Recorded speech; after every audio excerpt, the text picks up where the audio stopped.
welcome to another episode of Slishman Essentials. And today I'd like to welcome my guests, I should say, Derek Ryden and Robert McGuffey. Yeah.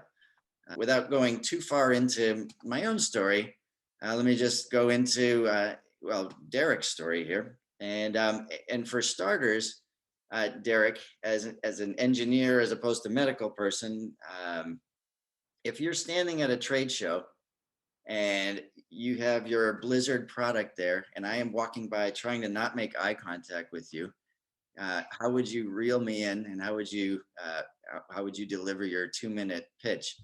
I knew you were going to ask me that, and I don't always do this, but what works the best is to actually wear the product.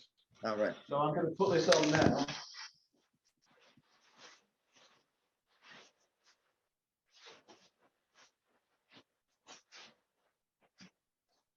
So I find I'll stop moving because then you'll be able to hear me.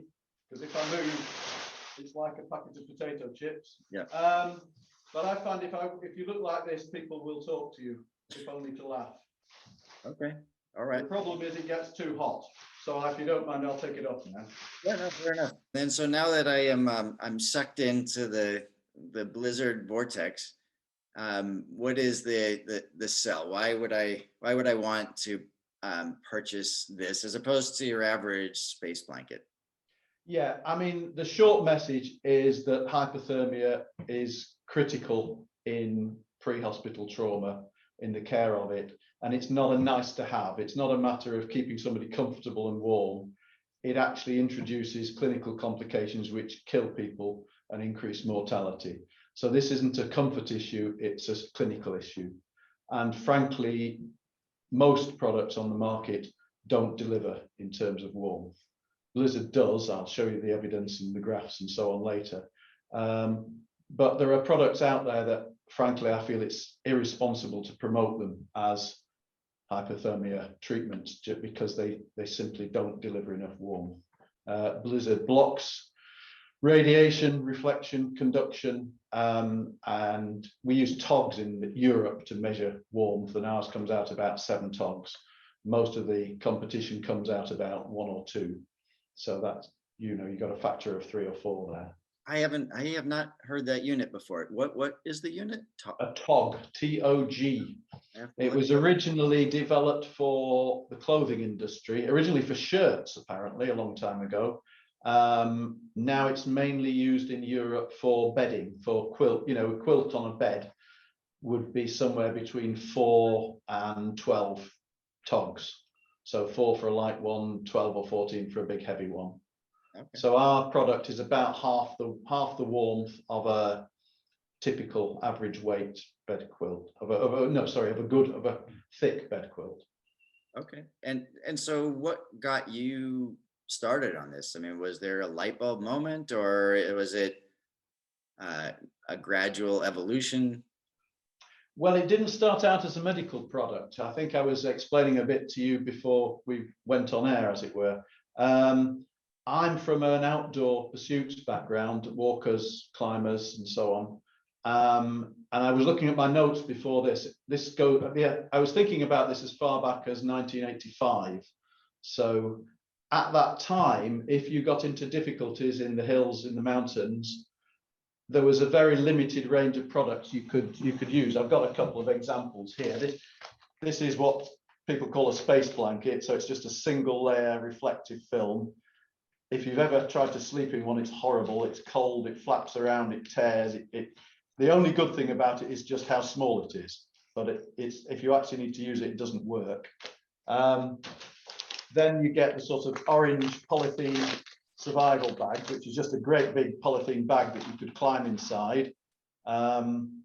It provides more weather protection, but it's just a single layer of polyethylene. It doesn't keep you warm. They're a lot of fun for sliding down the snow in, but they're not very good for anything. So in the past, you've got those 2 options. And then at the opposite extreme, you've got a sort of full weight sleeping bag to carry, which is big, heavy, bulky, expensive. So I was trying to think of why it was that you couldn't get something very insulating into a very small space. And so it started off with quite a sort of scientific question, really. Most things that insulate use air to insulate it. Most things in the field we're talking about. So this is bulky, so it traps a lot of air. You know, you get used to this sort of material for buildings and so on, traps air. The problem is you want to, in a small space, if you're going to carry it in the mountains, and so you want to squash it down.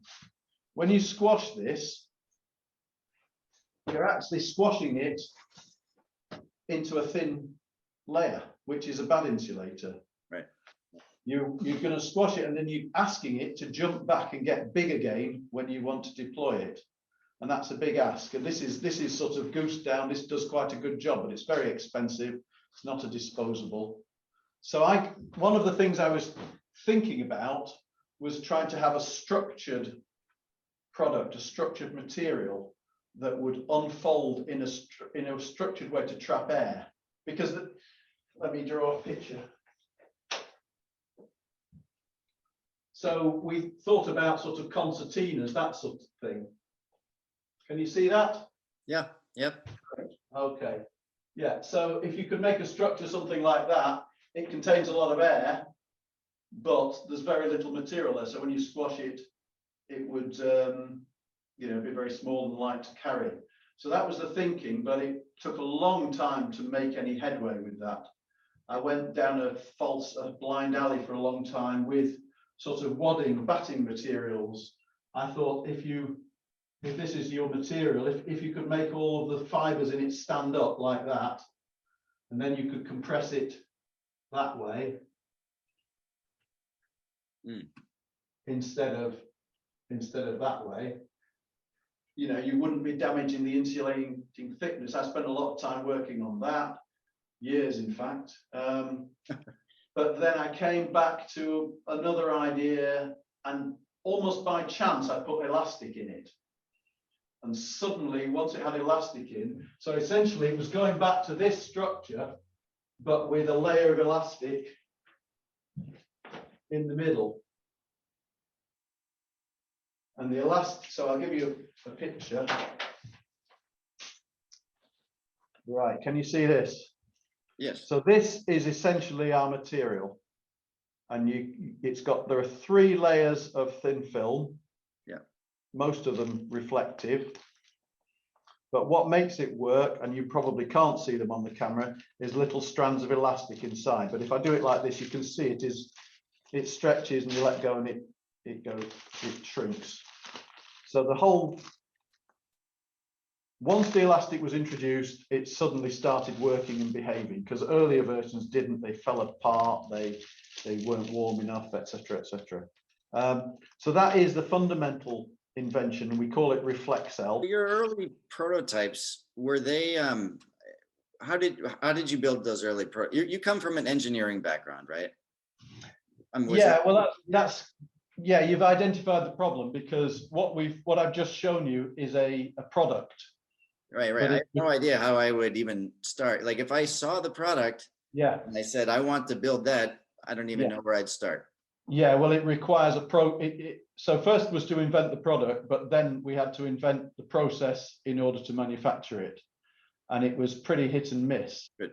Yeah, so that's the material. So if you couldn't understand it before, you can see a better diagram of it. Yeah. So the cells trap air, and the air is still. It actually protects you from wind and rain because the outer is impervious. The reflective surface reflects radiated heat back, because you lose heat by several different mechanisms, and one of them is radiation. And the elastic just makes it much easier to manage and hugs it close to the body. So you're right. So initially, the first samples I made by hand, really just on a board, taping them together, but that wasn't enough to make a full-size product. So this was a machine which is halfway between a sort of rotisserie barbecue spit and a loom. And there's another picture. That's the same machine there. So you wind a handle at one end, and it basically laid up elastic and material around this thing. And the first product we made was a sleeping bag. and it took us about, on this, it took us about 6 hours to make a sleeping bag. But, you know, that was enough to make some prototypes to test and to give to people as samples just to see whether they were interested. Did you already have, did Blizzard exist as a company then, or did No, you? not, well, yes and no. I built the machine when I lived in a different area. I built it at home and I had it in my living room. Wow. And my lodger at the time used to have to sit underneath it to watch television because there was no space. So once I became serious about this, I decided to move to North Wales to start Blizzard. And I, partly because there's a cluster of outdoor related companies in North Wales, and I wanted to be with them. Partly because as a climber myself, I wanted to be in the mountains. And partly because there was a good financial climate. There were European grants available for small businesses because it was a fairly deprived area. All right. So those 3 reasons I moved to Blizzard. So this is in Blizzard exists at this point, not as a company, but as a concept. And this is an industrial unit that we rented to do some of the initial work in. And what year would that be then? I'm going to flick through this slideshow and confuse you because I do have a timeline. There we go. So don't try reading the print. I'll just talk you through this. So when I was thinking about these questions I talked about originally, that would be 1985. And when I was playing with battings and getting it wrong, that would be 1990. When I started playing with lattice structures again, that'd be 1995.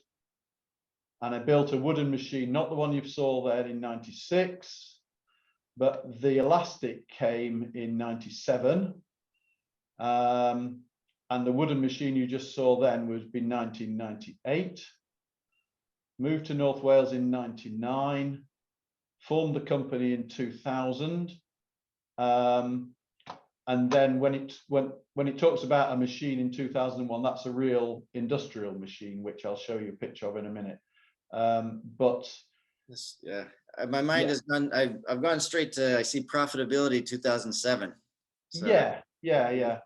We've been one. Profitable ever since 2007, although it has gone up and down somewhat. But you'll also notice that we only really got profitable after we were taken over. So Blizzard was a small company selling to outdoor markets. So I see a lot of different variables that could be played with. And I mean, I'm sure you went through all kinds. I mean, so you have the 2, 3, but what about 4, 5, and 6 different pleats? And then from what I would describe as a topology point of view, it's very hard to get more than 3 layers at once. all right. Without giving too much of it away. It's easy to make 1 layer, 2 layer, or 3 layer, but beyond that, it gets very complicated. If you wanted more insulation, the way to do it is to combine 2 layer or 2 3 layer, so you get 4 layers or 6 layers. But to actually knit together more than 3 layers at one time would be we couldn't figure out a way of doing it. And to be honest, 3 layers is enough for most practical purposes. And the elastic itself, how many different types of elastic did you run through to optimize that? Not so many. We found a beautiful source of elastic that came as a ribbon with 40 strands of elastic already combined in the ribbon, which, if you can imagine, is much easier than having 40 separate reels with elastic on. So it solved a lot of problems, and that worked really well. If I may, I mean, your target was to make the most compact thing that was the best insulator. Is that? Yes, that was it. It was how do you get a lot of insulation into a small space without damaging its insulating ability? And so essentially what we do is we compress it, so that's the way you want to, that's how long you want it to be when it's in use. So I would wrap that around myself and I feel the warmth on my face. You wouldn't use it when it was scrunched up like this, but you can pack it in that configuration. So you can fold it and we press it and vacuum pack it. So our biggest selling product looks like that. Is the target largely for emergencies, or is this something that you would like people to be using, I mean, regularly on a camping trip? They leave their sleeping bag at home and then grab a Blizzard. Yeah, that doesn't really work. It's not very comfortable. It's a bit noisy. There are people that the real outliers do that. Yes, there was a guy who ran the length of the UK in about 2 weeks or something, and he carried one of these and used it every night and slept outside in it. He didn't even take a tent, you know. So for that sort of and people use them for races in the mountains and so on.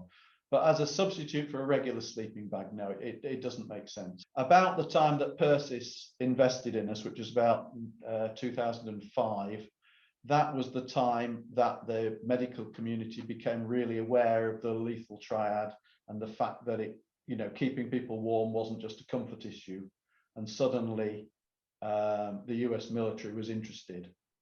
And Persis cleverly knew about that before we did and bought the company. So we're not complaining, it worked very well. All right. So yeah, the market that Persis got us into was the military medical market. This is a real casualty in Afghanistan in a real helicopter with our biggest selling product, this one I just showed you, which you call the BPS-01. It's basically just a big blanket made out of the Reflexcell material. And the history, which you probably know, but I'll say anyway, is a lot of this evidence came out of Camp Bastion in Afghanistan because they were getting shocking hemorrhage and people were dying, and they had various ideas of what they could do about it. One of it was better use of tourniquets, better use of hemostatic agents and so on, but better use of clotting factors. But people were still dying, and the missing ingredient was the hypothermia, and keeping people warm was found to make a huge difference. And from that point onwards, TCCC initially recommended our product by name. So as I said, I get very angry by some of the competitor products promoting themselves as being super warm. This is measured in togs, which nobody's ever heard of, especially in the USA. And most people in this country haven't heard of them either, if we're honest. So this is looking at the common competitors to Blizzard products. So first of all, if you look at the orange bit at the bottom, the 2-layer Reflexcell, which I mentioned, comes out around 5 to 6 togs. The 3-layer Reflexcell comes out 6 or 7 togs. And the one at the bottom is the Blizzard Ranger blanket. This hasn't even been launched yet, but it's essentially a 3-layer Reflexcell with a more robust outer. Because one of the things that are rubbish competitors that aren't very warm, one of the advantages they have is that their product's more robust. So in many situations, that doesn't really matter. For civilian helicopter evacuations and so on, it doesn't actually matter. But for military applications, quite often it does. So we've developed a product, or we're in the process of developing a product with a much tougher outer, which we think will meet that need. All right. But those are the 3 Blizzard products. But if you look at the competition, so space blankets at the top, next to no insulating value. Overwrap and Mediwrap are marketed for use in ambulances. They're basically a reflective sheet, usually with either a paper or slight textile addition, but they're not much warmer. And the military shells, there are 2 or 3 of these, but they're the competition when it comes to the military. So the best known is that from NAR, the heat reflective shell, they call it HRS, which forms part of what they call the HPMK hypothermia management kit. But it's still only got a tog value. Well, you can see it's next to nothing. And so I'm actually, you know, this is interesting. So first off, I've never heard of togs. And okay, is there a American equivalent or some other unit that is? There is an American equivalent. What the hell is it called? Begins with C. I don't know, but that's even more obscure. I don't think, although there is one, nobody in America's heard of that either. I'll send you the link or at some stage. And without going into your lab approach here, I mean, how do you measure a tog? Do you start with a Thanksgiving turkey and put it in your blanket and then watch the temperature go down, or? There's an ISO standard way of measuring a tog. So this is a nicer visual. This is radiated heat or conductive heat. I mean, they look about the same, these pictures. All that really matters is the bluer it is, the better the blanket's working. And the more yellow or red it is, the more heat is escaping. So you can see that the one on the left is our regular Blizzard product, and that's nice and dark blue. And as you move rightwards, they get worse. So the NAR product is 2 in, and you're getting heat loss through the chest there. MediWrap, lot of heat loss. Space Blanket is pretty bad. And just a regular fleece blanket is better than MediWrap, better than the NAR product, but not as good as ours. And so would you say, it seems like the Achilles heel for all of these items would be both the head as well as the part of your body that's contacting the floor, because even your product will get compressed, and so you don't have. Absolutely right, yes. So most of these are wrapped. I mean, ours is on the left-hand side of the picture. It is wrapped round the head to provide head protection. So you're really only losing heat there from the face. Underneath, you're absolutely right. In most uses, most medical uses, patients go onto a litter, which usually has a foam bed, and it usually provides insulation underneath. Just let me go one slide further. So this is interesting because what we haven't talked about yet is a lot of people using blankets like this also use chemical heat pads to warm a person. I'll show you some in a moment. But if you're using chemical heat pads, you can see that when used with the NAR product, a lot of the heat is escaping straight out the front. So not only is the patient losing heat, but you're losing heat from the heat pads, and every bit of heat that's lost isn't being delivered to the patient. Whereas the Blizzard product actually is keeping most of that heat in. So you've probably seen this kind of thing. The Ready Heat is a common brand. This is our version of the same thing. You open it up. The Ready Heat tends to come in as a continuous sheet. This is it. We have several pads inside this, and you can put it where you need to on the body. It doesn't burn people. It does take a few minutes to warm up. But TCCC and so on are increasingly recommending that you use these in conjunction with an outer shell. If I was to spend a night in one of these, would I wake up drenched or? Not drenched, but you would be moist. Yeah. Yes, but you would be warm. I'd be warm. So the people it does affect are, as I say, the real outliers who are using it for extreme recreational purposes. And yes, there is some moisture, but modern clothing is much less affected by moisture than, the sort of wool and cotton that people wore 20, 30 years ago. So it's not generally a problem. Yeah. So I should say that we started off, the first product was a sleeping bag designed for emergency use primarily. Once we moved into the military market, the main product became this, which is a large blanket. That's the one I showed you before, the brick. Can you see? One product I'd like to show is this one, which is fairly recent. In fact, I'm going to ask Rob to talk about this. All right. I think, shall we open it and get it out? We've not really looked at it. If it doesn't cost you too much, that'd be great. Yeah, let's do that. Yeah. Right. Yeah. It's a very, very comprehensive solution for them because obviously it incorporates the heat pads, the beanie hat, and a full-size 3-layer blanket with more than one opening on it. So it allows them full access to the patient, and they're in the confines of an aircraft, obviously, so access is a very important thing for them. and even the positioning of the heat pads has been down to them.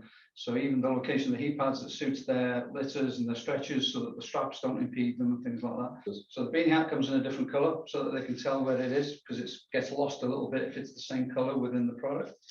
It's very small, made out of the same material that everything else is. So I'll be the patient. And the full-size product, it's been folded in a manner, I'm sorry, this is going to make a little bit of noise when I open it, but it's been folded in a manner that makes it very easy for them to undo. Just checking. Oh yeah, yeah, it looks pretty stupid, but Well, is that also pleated or not? yes, it's the same material. Okay. My head is already getting hot. Is Right, that go on. Let's point the camera down so that we can. Okay. and are these meant to be single use? Yes. Yeah. Yeah. This is definitely single use. So it's a single-use product. As you can see, the position of the heat pads is preset, but there are some adjustments on there. It's got a top and a bottom, this one, because we do have some additional material around the head area to fold and encapsulate the patient a bit better. We've added a Velcro to the bottom as well, which means that they've got full access to the lower limb area as well. And as I've said earlier, it's our full 3-layer product.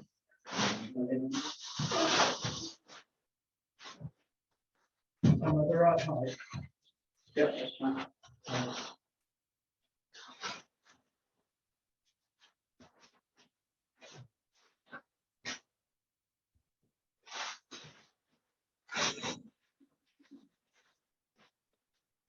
The white is what's that part? So these white patches are the heat pad pouches. Oh, right. Okay. So the most important ones are the ones around the torso. The lower ones obviously help as well. This is designed to have some additional material so that we can fold it around the shoulder area. One of the issues we were finding, and some of the feedback we got, was that obviously as an air ambulance, and some of the sort of vortex from the aircraft causes a lot of drafts and causes gaps in the product. And once you get airflow, you stop the insulation. So we designed it to be a little bit tighter, a little bit better fitting, and obviously cope with all the demands that the aircraft places on it. Yes, sorry, this is the other new item that we've released this year, which is a Blizzard Ivac. So it's for an individual first aid kit. All right. So a possible criticism of our other stuff is it's very small compared with a sleeping bag, but sometimes it's too big for individuals to carry. This is an attempt to scale to produce something big enough to deliver warmth, but just small enough to go in an individual first aid kit. So it's a 2-layer, which makes it small, not quite as warm, and it's half the size. But compared with the simplest thing you compare it with would be a space blanket. Yeah. So it's not a lot bigger, but it's 5 times as warm. Right. So that's the logic. And it's big enough to go around the torso and down to the knees, you know what I mean? Which is the bit that really counts. So we're quite optimistic about this as a new product. Yeah. This is basically one of our products with a built-in carrying sheet / litter attached.